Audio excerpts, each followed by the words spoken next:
Good morning, teachers and classmates. Today I will be talking about tests for phrases and specifically four different strategies or tests that we can apply in order to see or understand a little bit more about how the position of words uh, can be limited within a phrase. My name is Daisy Orellana Cárdenas, and let's start with a short overview about today.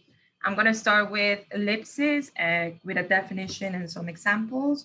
I'm going to move on with substitution, transposition, and I'm going to finish with coordination, just also using examples. Now, to prove that a set of words represent a phrase is when we use these four different things that I mentioned beforehand. Ellipses. So elliptical sentences are incomplete clauses if they are read on their own, if they are trying to understood on their own. So they feel incomplete. But they always are next to complete clauses to add up meaning and structure. These two are joined with the conjunction and. Now, transformations are applied in order to avoid repetition in the structure. We're going to take a look at some examples of ellipses. First one, oh, in this ones I have already applied ellipsis, but I'm going to try to explain how would the phrase look without it. So in the first one, she goes to the gym the same day when I do. Without ellipsis, this would be like she goes to the gym the same day when I go to the gym. So in order to avoid that repetition is when we just try to simplify it and try in this first example, we are using do. Because again, the other part of the sentence is a complete clause, it's a complete sentence. In the second one says, do you like her? I think so. So instead of using the same verb in my answer, I think I like her, I use so, okay, for the purpose of just expressing the same idea, but without using all of the words. Mary reads books and Sophie comics. Here I am omitting the verb read for the second part of my clause. Okay. So then again, I go back to what I said before. These elliptical sentences that feel incomplete on their own always come up with a complete clause. So say, for example, Mary reads books. Okay, that's complete. But if I just take and Sophie comics, that will feel incomplete. That's why they always have to be joined with these other complete ones. He ate cake and celebrated his birthday, right? I have two different verbs here, ate cake and celebrated his birthday. So instead of here, I am omitting the pronoun in my elliptical sentence. So he ate cake and he celebrated his birthday would be the sentence without ellipsis. And did you sign out? I forgot to. Okay, when the first part is completely clear, then we can just abbreviate it. We can just make it simpler using preposition to. I forgot to, I believe, or any other similar verbs. Let's move on with the second one, which is substitution. So substitution is replacing a word or a phrase with a filler, such as one, so, or do. The new substituted word will have the same function as the original. So that's interesting. And we're going to see some examples in which the function is the same, but we are just replacing it. Take a look at this. So my first example says, all my family came, but only some stayed until the end. So only some members stayed until the end, or only some members of my family stayed until the end. Second example says, my mom cut her hair and so did I.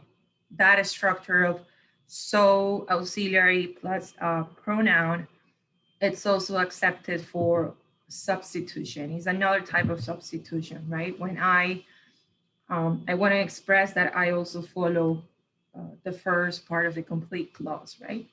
So which phone do you want? And then I am provided with the two different options, right? And I use this one or that one instead of saying which one phone do you want, this phone or that phone, because I am talking about one thing, providing two different options.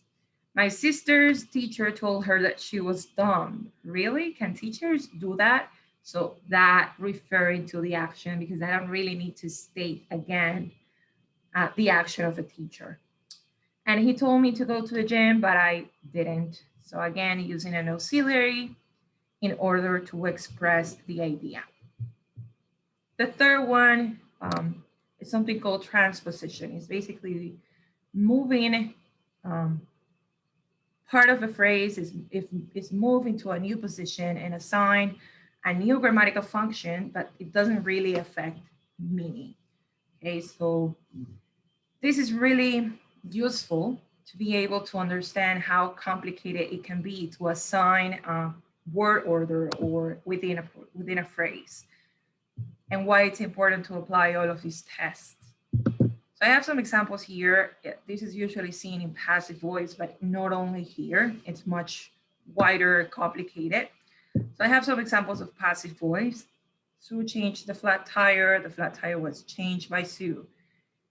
Here, what it's my subject becomes my agent when I move it into passive voice, right? So we see the changing function there.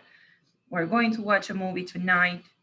Or we could also say within the same, using the same example, I could say tonight we are going to watch a movie. I'm still changing the tonight. Or I could say something like a movie is going to be watched by us tonight. Right? Again, we see the change subject agent. I ran the obstacle course in record time. The obstacle course was run by me in record time. Someone stole my pen. And here I'm also omitting subjects, right? So when it becomes agent, we could also omit that someone. My pen was stolen.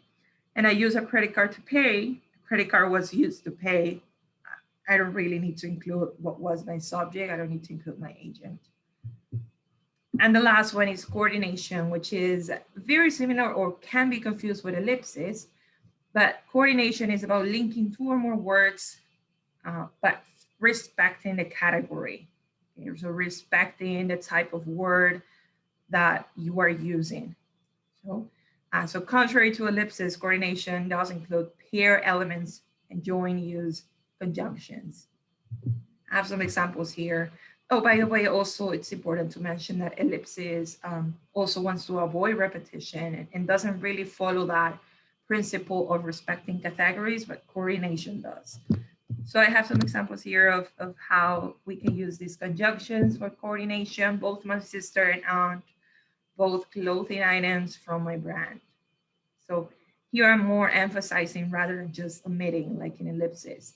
Not only did he lie, but also cheated on her. I love flowers and balloons. As you can see, it's the same. Flowers, balloons are nouns. So I am just putting these two types of words closer, okay? So that it has a grammatical sense. So neither Sarah nor Peter was to blame for the mistake. Again, two different nouns. And then in the last one, I have two different verbs. They cook and ate all day. And they're put together in a way that makes sense and in a way that you can respect the grammatical function that they have within phrases. Thank you so much for your attention. And I'll appreciate any feedback from this presentation.